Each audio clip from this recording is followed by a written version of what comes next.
Queridos, abra sua Bíblia em Marcos, capítulo 1,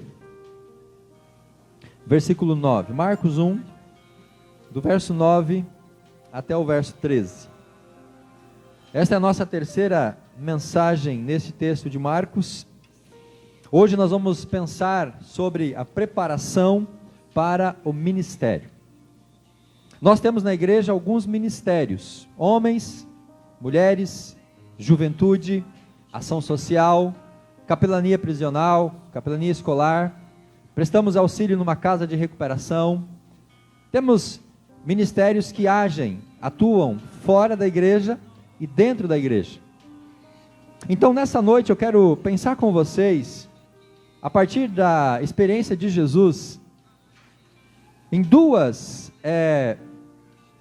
princípios, dois conceitos essenciais, para que nós possamos também nos preparar para ministrar como homens e mulheres de Deus. Eu creio que você tem um dom, você tem uma habilidade, e Deus quer te usar em alguma área da igreja. E vou citar como exemplo a banda boa dos homens, né? Os homens, eles começaram a se movimentar para formar esta banda, né, para atender uma necessidade do ministério dos homens. Então, eles se organizaram, né, irmãos que têm habilidades, talentos musicais, que antes não estavam, né, com esse propósito, agora se reuniram, se organizaram. E eu creio, irmãos, que vocês vão ser bênção. E brevemente vocês vão ser convidados para tocar em outras igrejas, né, em culto de outros homens. Deus vai usar vocês com poder e graça, amém? Então, para isso, nós precisamos de uma preparação. Porque não é só vir aqui, tocar e cantar. Existe preparação, existe uma realidade pregressa. Isso para todas as áreas em que nós vamos ministrar. E Jesus nos dá o exemplo principal de preparação para o ministério. Vamos ler do verso 9 até o verso 13, Marcos capítulo 1. Naqueles dias, veio Jesus de Nazaré, da Galileia, e por João foi batizado no rio Jordão. Logo ao sair da água, viu os céus rasgarem e o Espírito descendo como pomba sobre ele. Então foi ouvida uma voz dos céus, e essa voz dizia exatamente assim: Tu és o meu filho amado, em ti eu me comprazo. Verso 12. E logo o Espírito o impeliu para o deserto, onde permaneceu 40 dias, sendo tentado por Satanás. Estava com as feras, mas os anjos o serviam. Meus irmãos, Marcos apresenta a urgência da pregação do Evangelho, e Marcos apresenta Jesus como servo. Jesus, ele veio para servir e dar a sua vida em resgate por muitas almas. O Evangelho de Marcos apresenta o Senhor como aquele servo sofredor, que ao se tornar homem, tomar a nossa forma, né, esvaziou-se da sua divindade para morrer na cruz e nos salvar. E antes de Jesus começar o seu ministério, que vai ser só a partir do versículo 14, até agora nós estamos vendo o anúncio e agora a preparação, e Jesus vai começar o seu ministério efetivamente a partir do verso 14. Jesus, ele é apresentado por Marcos como esse servo de Deus. E a primeira testemunha de que ele veio como servo de Deus é o próprio Marcos, lá no versículo 1, quando Marcos ele diz: princípio do Evangelho de Jesus Cristo, Filho de Deus. Mas a segunda testemunha que Jesus viria como servo de Deus é os profetas, verso 2 e verso 3, quando Marcos cita a profecia do Antigo Testamento, apontando para a vinda de João Batista como precursor, mas a profecia também está dizendo que Jesus viria como o Messias, e Jesus veio.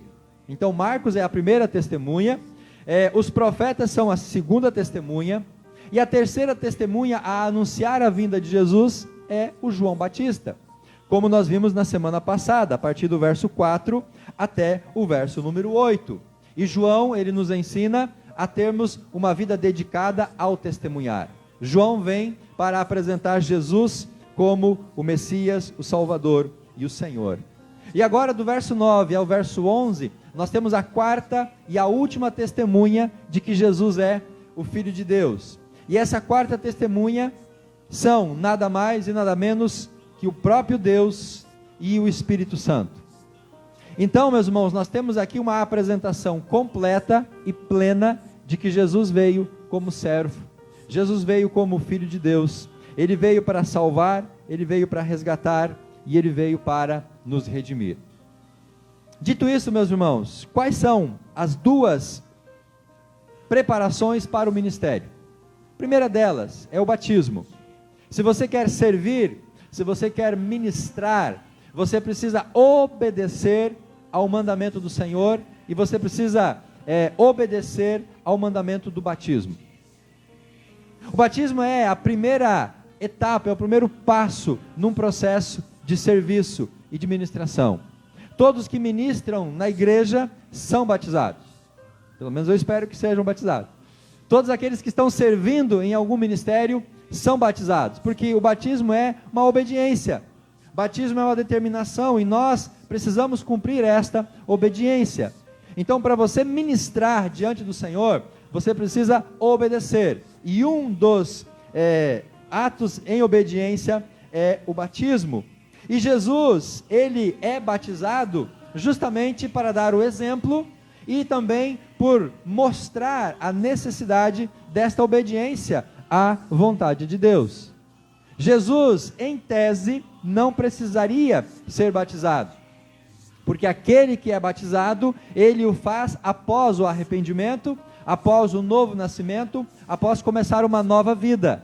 Jesus não precisava, porque Jesus era o Filho de Deus, Jesus nunca pecou, não precisava se arrepender, portanto, num aspecto amplo, Jesus não precisaria do batismo como nós precisamos, mas ele o faz para dar exemplo, para ser testemunho e também para obedecer à vontade do Pai. O que Marcos fala sobre o batismo de Jesus? Ele diz que naqueles dias, em que dias que João estava pregando no deserto. Lembram do contexto anterior? João começou a pregar à beira do Rio Jordão, o batismo de arrependimento, e as pessoas afluíam até João Batista para serem batizados após uma confissão de arrependimento. É por isso que Jesus não precisaria ser batizado, porque ele não tinha do que se arrepender, mas ele o faz para dar o exemplo. Então, naquele contexto, naquela época, Jesus vem da onde? Ele vem de Nazaré, aonde ele viveu, desde que eles voltaram do Egito até agora, aproximadamente com 30 anos de idade. Se você não sabia, nessa noite você fica sabendo que Jesus foi batizado com 30 anos de idade. Lucas, capítulo 3, verso número 23. Leia comigo. Lucas 3, verso 23. Jesus viveu 30 anos, no anonimato. Jesus viveu 30 anos sem se revelar, sem se manifestar. Agora chegou o tempo dele se revelar como Filho de Deus, como servo, como Messias, como Salvador. E o primeiro ato de Jesus na sua revelação pública é o batismo. Lucas, capítulo 3, verso número 23. A palavra de Deus diz assim: ora, tinha Jesus cerca de 30 anos ao começar o seu ministério. E o ministério de Jesus começa com o batismo. Então Jesus foi batizado com mais ou menos 30 anos de idade. Por isso, meus irmãos, que você viu aqui a apresentação da Eloá. Por isso que você não vai ver na nossa igreja, Igreja Batista, batismo de crianças pequenas. Nós entendemos que o batismo é para aquele que publicamente assim decidir, e para aquele que após o arrependimento, uma salvação, a conversão, o novo nascimento, em obediência, solicita o batismo, então ele é batizado nas águas. Jesus, ele foi apresentado no templo, como nós já mencionamos aqui em outros momentos. Ele cumpriu, aquele protocolo da religião ou da cultura judaica, mas ele é batizado mesmo com 30 anos de idade. Ele sai de Nazaré, da sua cidade aonde ele vive, com a sua família, ele vai até o lugar onde João estava batizando, e Jesus percorreu aqui aproximadamente 110 quilômetros, de Nazaré, ele vem até a próxima onde o rio Jordão desembocava no Mar Morto, lugar chamado pelos teólogos de Bat Arabá, que fica 40 quilômetros de Jerusalém. Então, Jesus sai de Nazaré, e ele vem até João Batista, se apresenta para ser batizado. Os textos paralelos em Marcos e Lucas vão dizer que no primeiro momento João reluta em batizar Jesus. João não queria batizar Jesus, mas Jesus insiste, e ele então é batizado lá no rio Jordão, em obediência à palavra do Senhor. Quando Jesus foi batizado, queridos, há uma manifestação sobrenatural de Deus. E qual manifestação é essa? O texto diz que João batizou Jesus no rio Jordão. Nós, como batistas, defendemos, o batismo por imersão. Ele foi batizado nas águas, como João batizava todas as outras pessoas, e o texto fala no verso 10, que logo ao sair da água, o que acontece, meus irmãos? Uma manifestação da Trindade divina. Os céus se rasgaram, diz o texto, e o Espírito Santo desceu sobre Jesus, como uma forma de pomba. E aí vem no verso 11, uma voz se ouviu dos céus, dizendo: Tu és o meu filho amado, em ti eu me comprazo. A tradução da Bíblia, a Mensagem, diz: Você é o meu filho, escolhido e marcado pelo meu amor, alegria da minha vida. Então, quando Jesus, ele começa a sua preparação para o ministério, através do ato batismal, a Trindade se manifesta. O Deus Pai, aquele que fala do céu, é aquele que também se manifesta através da presença do Espírito Santo numa forma de pomba, falando do Filho. Esse é o meu Filho amado, em quem eu me alegro. Então o Pai está presente, o Espírito está presente e o Filho está presente. A Trindade divina se manifestam naquele momento. E isso, irmãos, é muito significativo, isso é muito importante, porque revela aqui então a plenitude do Senhor. Pai, o Filho e o Espírito se manifestam no ato do batismo. Nós hoje, quando batizamos alguém, nós os batizamos em nome do Pai, batizamos em nome do Filho e em nome do Espírito Santo. Porque nós entendemos que o Senhor, de maneira completa, precisa agir na vida, da pessoa que se batiza e daquele que vai se candidatar ou vai agir para o ministério do Senhor. Essa palavra filho amado, irmãos, ela é muito importante aqui, porque denota todo o cuidado, todo o amor, a identificação de Jesus como filho. Percebem que Marcos está anunciando e apresentando Jesus como um servo, mas ele não é qualquer servo, ele é o Filho de Deus. Marcos já declarou isso no começo do Evangelho, e nós temos isso muito claro. Aliás, Marcos, ele cita vários textos, onde Jesus é apresentado como Filho de Deus. Eu não vou ler todos para os irmãos, capítulo 1, capítulo 11, capítulo 5, capítulo 9, capítulo 13, são várias as informações que Marcos traz, enfocando o fato de que Jesus é o Filho de Deus, deixando isso muito claro para todas as pessoas, que ele era aquele que veio da parte de Deus, aquele que trazia alegria ao coração do Pai, aquele que estava obedecendo à vontade do Senhor para a sua própria vida. Marcos apresenta Jesus como Filho de Deus, aquele que veio dos céus, aquele que morreu para nos redimir dos pecados. Jesus não foi um profeta qualquer, Jesus não foi um homem qualquer, ele é quem, meus irmãos? O Filho de Deus. E é com esse Filho que nós precisamos nos relacionar. Um servo que não é um servo como qualquer outro servo. Em vias normais, o servo prepara o caminho para o seu Senhor. Jesus teve o caminho preparado para ele chegar, preparado por João Batista. O servo, normalmente, quando ele atua servindo ao seu Senhor. Mas Jesus disse que ele não veio para servir como servo humano. Ele veio, não veio para ser servido como Senhor, mas ele veio para servir. Então Jesus se coloca na posição também do servo. Por isso, meus irmãos, o que nós podemos aprender com esse exemplo de Jesus Cristo em relação ao batismo? A aplicação para nós aqui é muito simples. Através do batismo, nós nos submetemos a Deus e nós iniciamos a nossa jornada na igreja. Tem alguém que não foi batizado ainda nas águas? Tem alguém aqui que ainda está resistindo ao chamado ao batismo? Você que está em casa me assistindo pela transmissão, você tem resistido a receber o batismo? Você tem adiado esta decisão? Você tem prorrogado, você tem se negado a obedecer ao Senhor através desse ato?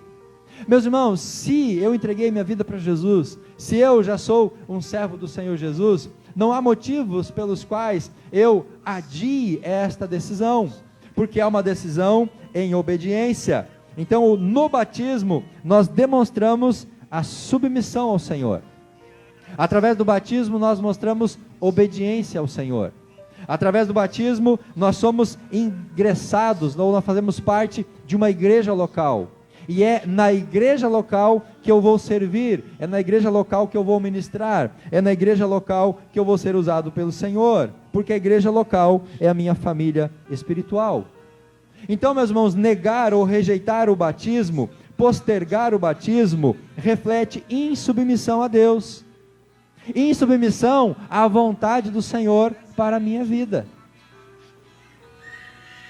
Por isso eu espero que você que está aqui, imagino que a grande maioria dos irmãos já se decidiram pelo batismo, mas se você não foi batizado, você pode também dar esse passo em obediência, e esse sendo o primeiro passo para a sua preparação ao ministério.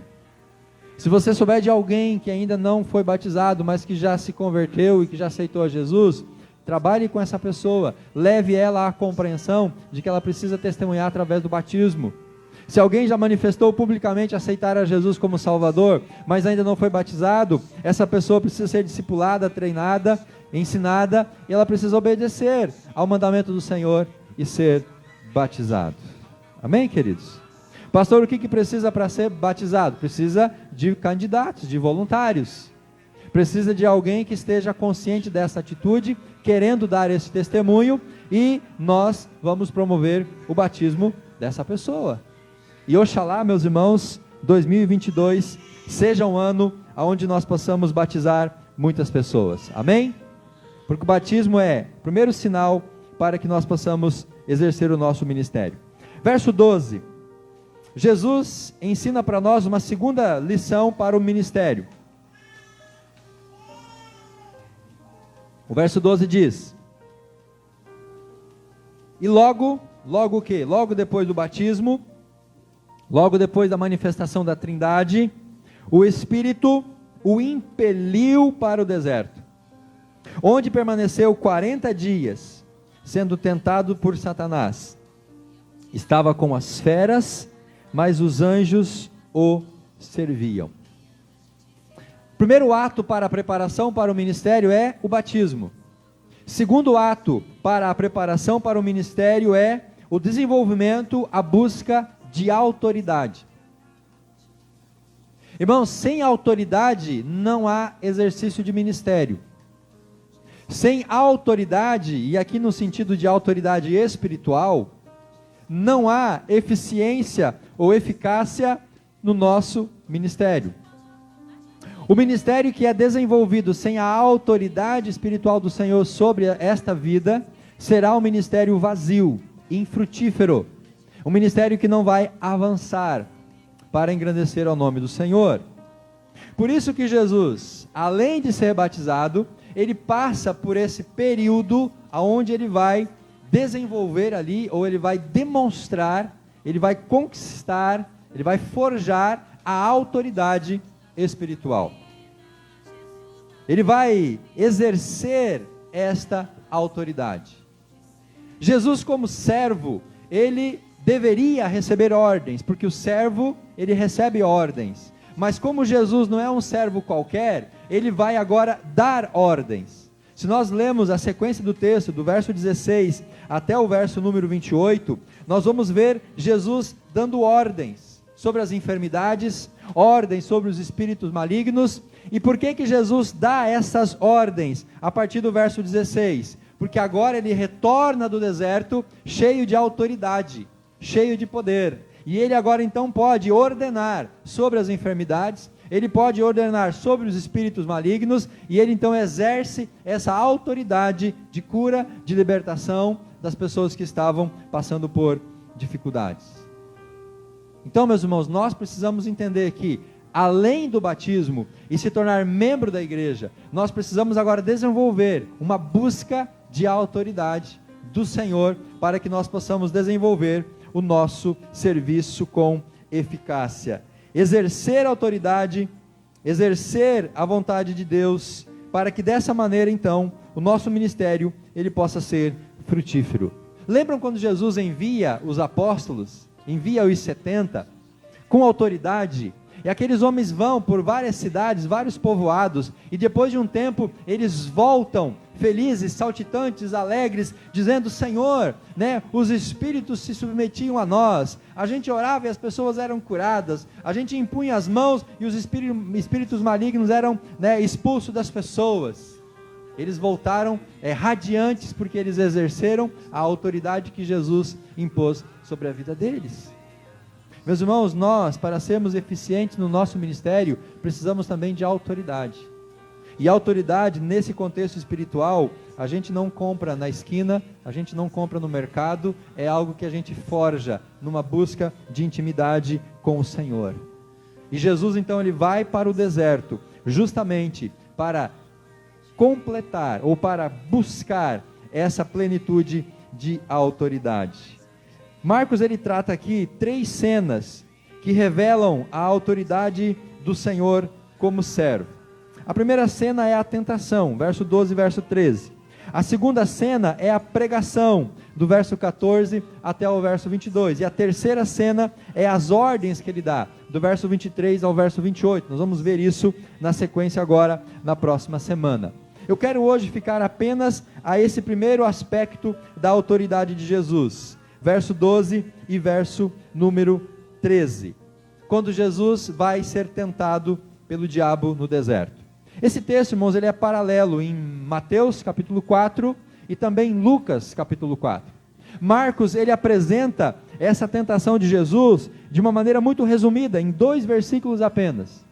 Mateus desenvolve essa tentação em 11 versículos. Lucas também em 9 versículos. Mateus e Lucas descrevem quais foram as tentações de Satanás, descrevem como Jesus respondeu aquelas tentações, ou não caiu nas armadilhas de Satanás. Então, nós não vamos hoje aprofundar o contexto dessas tentações, porque não é o nosso objetivo aqui, que é apenas deixar clara esta mensagem.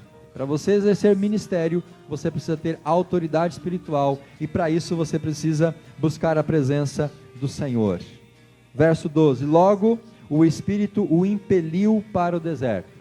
É como se o Espírito tivesse enviado Jesus para o deserto. Essa palavra impeliu, no grego, é a mesma palavra que é usada para expulsar demônios, espíritos malignos. A ideia é que o Espírito Santo, não que forçou, mas ele levou Jesus até o deserto. Não também que Jesus estava em dúvida, mas é justamente para demonstrar a importância daquela hora, daquela situação. E uma outra coisa, irmãos, importante aqui: Jesus lá no deserto foi tentado não pela sua divindade. Lá no deserto é o homem Jesus que é tentado, não o Deus Jesus. Embora que em Jesus coabitasse ao mesmo tempo a divindade e a humanidade, nesse momento no deserto, quem está lá é o Jesus homem. Ele não usou nenhum atributo divino para vencer as tentações. Portanto, nós também, quando fomos tentados, nós podemos, como Jesus, resistir a essas tentações. Porque se Jesus venceu, você também pode vencer. Você pode também resistir às tentações do inimigo que querem te derrubar. Agora, queridos, uma questão nós temos que pensar aqui. Será que nós estamos aceitando aquilo que Jesus está propondo para nós, para esta preparação espiritual? Ou seja, nós estamos evitando ir para o deserto, nós estamos evitando sermos forjados pelo Senhor, nós estamos nos desviando deste momento que é importante para a nossa edificação espiritual? Será que nós estamos nos esquivando do deserto e dessa preparação que o Senhor quer trazer nas nossas vidas? Será que nós estamos buscando de fato esta consagração, essa intensidade, essa experiência marcante diante do Senhor? Será que nós estamos apenas vivendo a primeira parte dessa experiência de Jesus? Nós já nos batizamos, já somos membros da igreja, nós já frequentamos o culto, nós já entregamos os nossos dízimos, nós já temos uma vida cristã, aos olhos da sociedade, bem desenvolvida. Será, meus irmãos, que não falta nós darmos um segundo passo, permitir que Deus nos leve para o deserto, para nós sermos ali, sim, tentados por Satanás, mas para ali nós conquistarmos essa autoridade espiritual? Porque quem é que levou Jesus para o deserto? Foi o mesmo Espírito que veio sobre Jesus no batismo, é que levou Jesus para o deserto. O mesmo Espírito que veio sobre a sua vida quando você recebeu Jesus como Salvador, é o mesmo Espírito que agora que quer forjar a sua vida espiritual, que quer te dar a autoridade, que quer impor em você a autoridade para que você possa ser eficiente no seu ministério. Quando Jesus é levado para o deserto, nós temos aqui duas imagens simbólicas. A primeira imagem simbólica está nos 40 dias em que Jesus fica no deserto. Isso tem uma referência ao povo de Israel, que ficou 40 anos no deserto. Qual que é a diferença? O povo de Israel passou 40 anos no deserto, mas ele foi vencido e foi derrotado pela própria natureza e pelo inimigo. Jesus, muito pelo contrário, ele passou 40 dias no deserto, mas ele saiu vitorioso. Então, meus irmãos, não é aonde eu estou que vai me dar a vitória, mas é a minha atitude, a minha ação que vai redundar na minha vitória ou no meu fracasso. O povo de Israel fracassou no deserto, mas Jesus saiu vitorioso do deserto. Nós podemos fracassar na nossa vida espiritual, ou nós podemos ser vencedores na vida espiritual. Uma segunda imagem que nós temos aqui é uma referência ao Adão, lá do Gênesis capítulo 3. Lembram que lá no capítulo 3, Adão foi tentado por Satanás? Lembram? Adão foi tentado por Satanás aonde? No jardim do Éden. Jesus foi tentado por Satanás no deserto. Adão, no jardim do Éden, com todas aquelas bênçãos e dádivas do Senhor, ele fracassou, ele pecou, mas Jesus no deserto sendo tentado, ele saiu vitorioso. Então não importa se você está no Éden ou se você está no deserto, você pode fracassar no jardim do Éden, mas como você pode ser vencedor no deserto, depende da atitude e da disposição dos nossos corações. O texto fala que Jesus estava no deserto e havia ali feras ao seu redor. Ele estava com feras, mas os anjos o serviam. Isso denota o poder e a autoridade de Jesus sobre a natureza. E dá uma referência aqui para o futuro, onde as coisas vão andar em perfeita unidade, em perfeita comunhão, onde as coisas vão ser restauradas e haverá então ali a presença e a glória de Deus. Amados, muitos de nós estamos sendo derrotados por Satanás no jardim do Éden, como Adão foi vencido. Mas o que Deus quer de nós é que nós sejamos vitoriosos no deserto, para que nós possamos ser usados pelo Senhor. Amém? Quais foram as tentações de Jesus? Marcos, ele não entra nesse detalhe. Diz que o Espírito impeliu para o deserto, onde ele permaneceu 40 dias, sendo tentado por Satanás. Mas essa informação nós temos em Mateus e nós temos em Lucas, capítulo 4. Esses dois evangelistas, eles descrevem a tentação do Senhor Jesus Cristo. Um detalhe aqui importante para a gente pensar também, é que Jesus, irmãos, ele ficou 40 dias e 40 noites em jejum. 40 noites é uma referência ou é uma alusão a um costume que outros povos tinham. E hoje, por exemplo, há um povo, né, o povo árabe, eles fazem um período de jejum, 40 dias, o chamado Ramadã. Mas qual é a diferença? Eles jejuam apenas durante o dia. Enquanto o sol nasce, até o momento que o sol se põe, eles não comem e eles não bebem nada. Mas enquanto o sol, né, não nasceu, durante a noite, eles podem comer, eles podem beber. Jesus não. O texto nos leva a uma compreensão, Mateus e Lucas traz essa informação, que ele ficou 40 dias e 40 noites em completo jejum. Pastor, mas isso humanamente é impossível. A medicina diz que ninguém pode ficar 40 dias e 40 noites em completo jejum. Irmãos, eu não vou entrar no detalhe aqui, se ele ficou ou não literalmente os 40 dias. Eu creio que sim. Eu creio que Jesus esteve no deserto 40 dias, não comeu nada. Há uma possibilidade que ele tenha bebido água. Vamos ver Mateus, capítulo número 4. Volte um pouquinho aí na sua Bíblia. Vale a pena a gente parar um pouquinho aqui nesse texto e avançarmos nessa descrição de Mateus. Mateus capítulo 4. A seguir, Jesus foi levado pelo Espírito ao deserto para ser tentado pelo diabo. Depois de jejuar 40 dias e 40 noites, teve fome. Então Mateus traz essa informação. 40 dias e 40 noites. Nós estamos numa campanha de oração e de jejum com a igreja. 21 dias.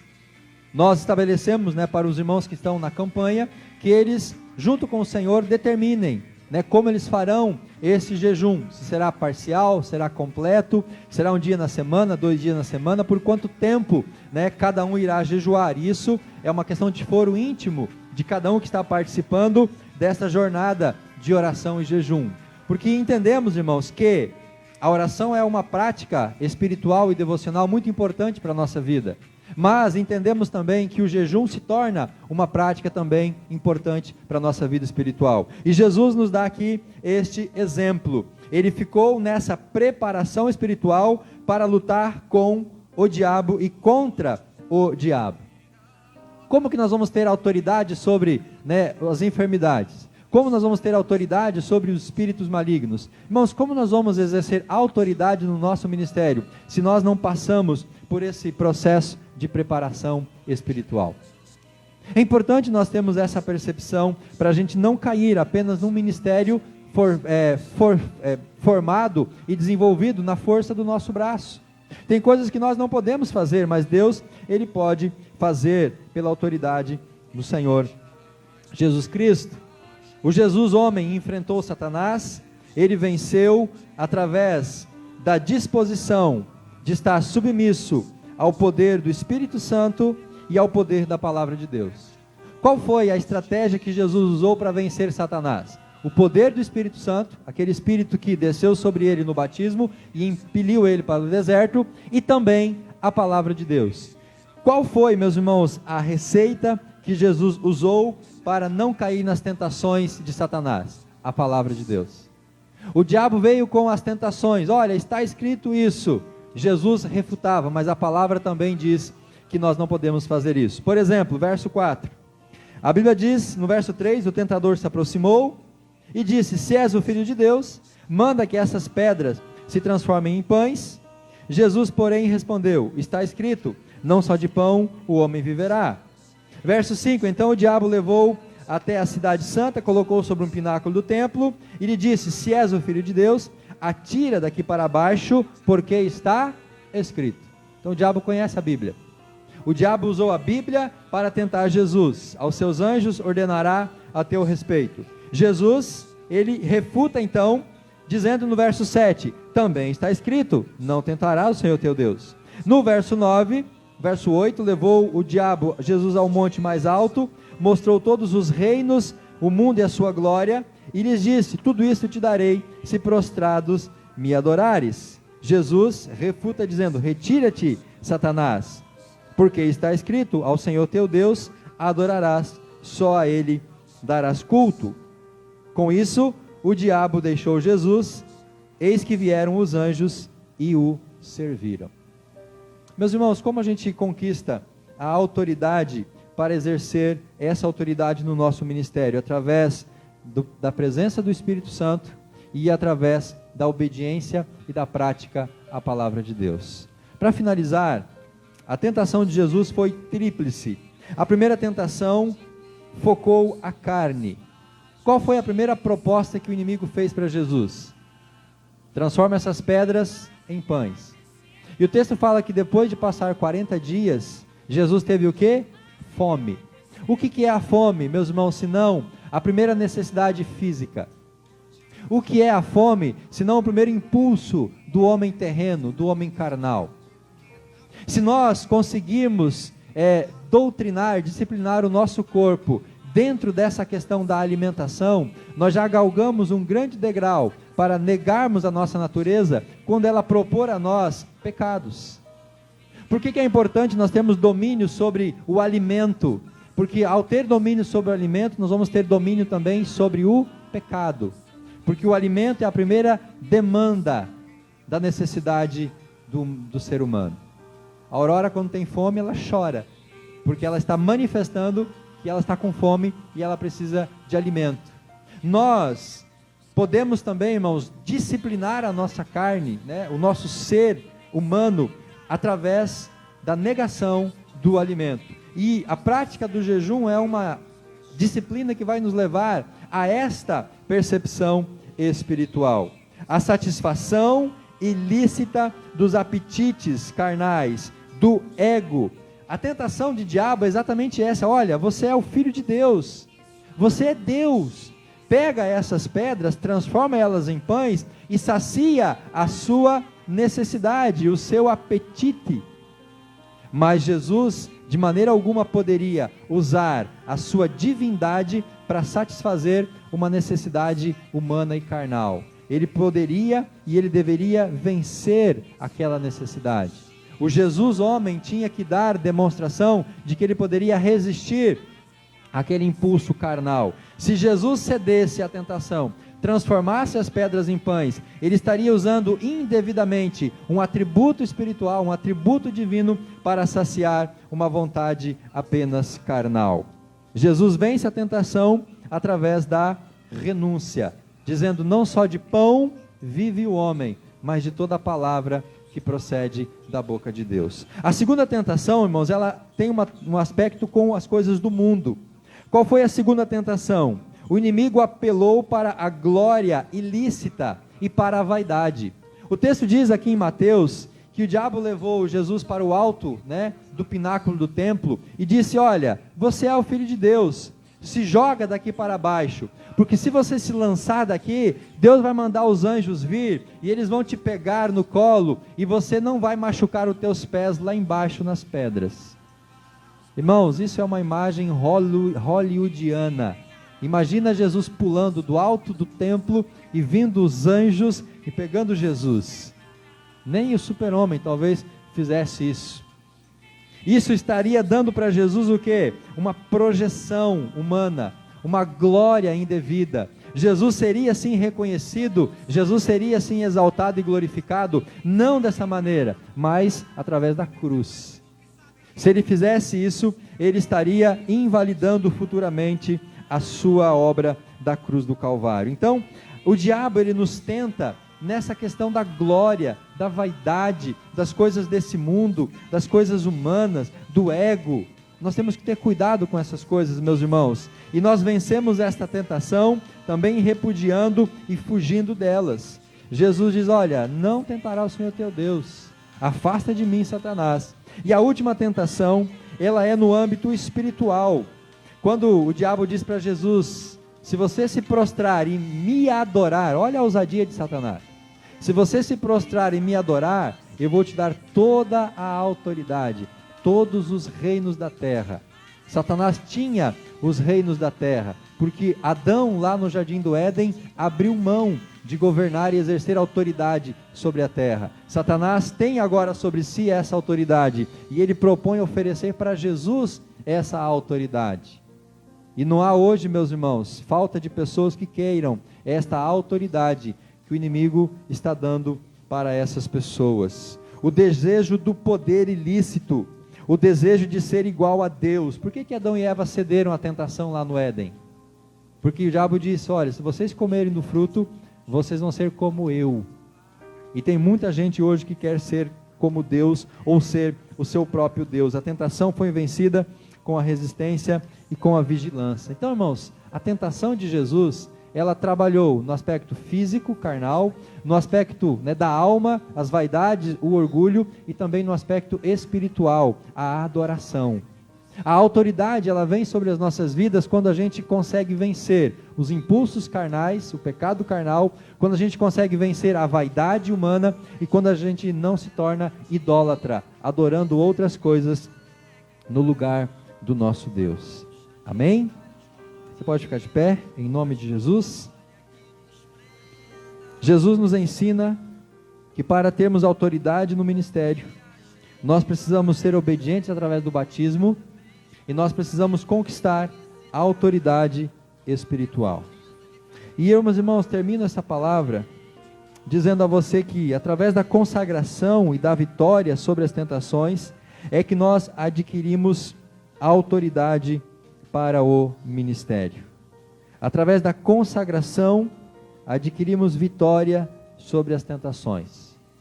Através da busca em oração, consagração, nós vamos ter a vitória. Não adianta passar pelo batismo se fugirmos da luta espiritual. Muitos irmãos que começaram a campanha de jejum e oração lá na primeira semana, logo no segundo, terceiro dia, começaram a relatar que situações difíceis começaram a se levantar na vida desses irmãos. Quando eles se puseram diante do Senhor em consagração, em busca, o inimigo então veio e se levantou contra essas vidas. E assim vai acontecer, irmãos. Por isso muitos fogem, por isso muitos não buscam consagração, santificação, oração, jejum, porque o inimigo ele vai se levantar. E essas pessoas fogem então desta luta, e ao fugir, nunca estarão preparados, nunca vencerão para exercer a autoridade. O mesmo Espírito que veio sobre Jesus no batismo, foi que impeliu ele para a tentação. O mesmo Espírito que selou o seu coração com a salvação, é o Espírito que quer te levar para você crescer na busca e na conquista de autoridade. Portanto, quem quer ser usado pelo Senhor para o ministério, precisa ser obediente e aceitar o batismo, mas também precisa, por meio da consagração, ser cheio do Espírito Santo e ter autoridade. Sem o Espírito não há autoridade espiritual. A submissão a Deus e a autoridade espiritual são os elementos essenciais para um ministério vitorioso. Portanto, nos submetamos a Deus e buscamos a autoridade espiritual. Pai, no nome de Jesus, entregamos a Ti esta palavra, a vida da Tua igreja nesta noite. Ó Deus, que o Senhor nos chame para o ministério, mas que o Senhor também nos capacite para o ministério. Que nós possamos, ó Pai, através da busca, da consagração, da entrega, ó Pai, conquistarmos a autoridade sobre o inimigo. Mas antes nós vamos ter que passar por uma imensa e tensa batalha. Nós precisamos, ó Pai, nos consagrar. Nós precisamos, ó Pai, ser levados, ser tentados até o nosso limite, para que nós possamos então nos fortalecer no Senhor e assim exercer a nossa autoridade diante do Senhor. O Senhor quer ver na nossa igreja ministérios relevantes, ministérios frutíferos, ministérios abençoadores. E para isso é necessário esta preparação. É necessário a submissão e obediência. É necessário a busca do poder espiritual através da consagração. Abençoa a tua igreja. Assim nós oramos. Amém e graças a Deus.